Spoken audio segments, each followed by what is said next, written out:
Wanilatsa hambaratra nandray taratasina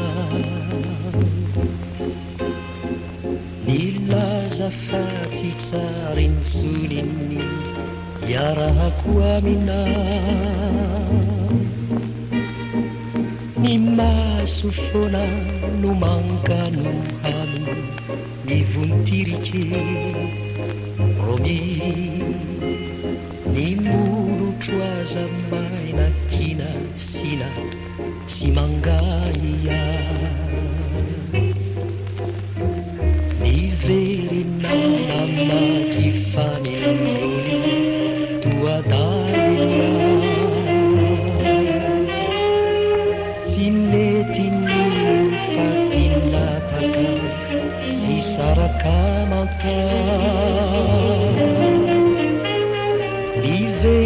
Venzi toy ny ravinenty ny tadio romi tsy nisy tanjona mba hifaharako ahay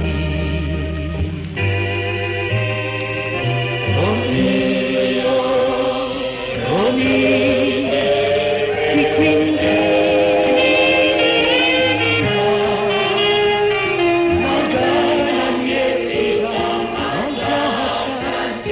imitati siambanya walefa kalitana alekukakifu turubana simazukaki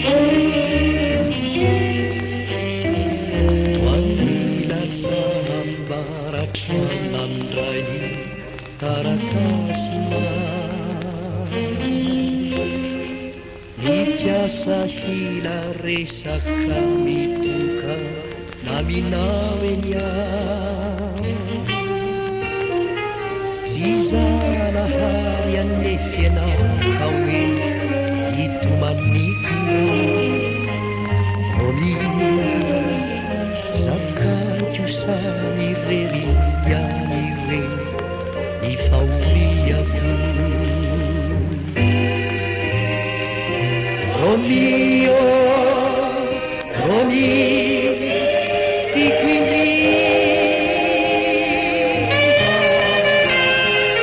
magana nietisa ansacha simitaki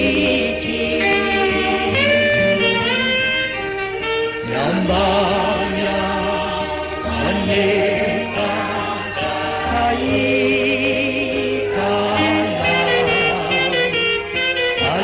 Alekukakifu